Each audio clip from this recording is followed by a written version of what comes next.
Yan ang katunayan na sa bawat isa sa atin ay marami na tayong pinapatutuo po.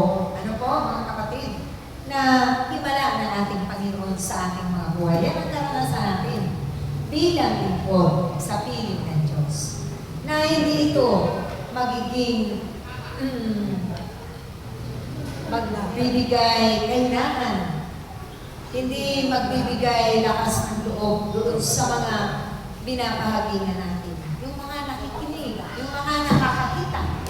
Dahil tayo nga ang mag-motivate o magiging isang inspirasyon din nila tulad ng ating Panginoon Jesucristo. Yung mga karanasan natin sa ating mga buhay. Dahil lahat yan ay napagdaanan na rin po natin. Yan ang katotohanan.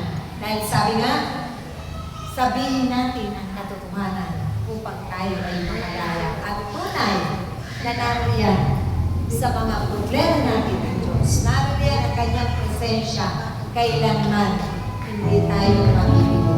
At tumpak ang mga mabuting salita niya na ito ang magiging daan upang tayo ay magkaroon ng matibay na pananampalataya sa Diyos. Amen? So, tayo po ay kailangan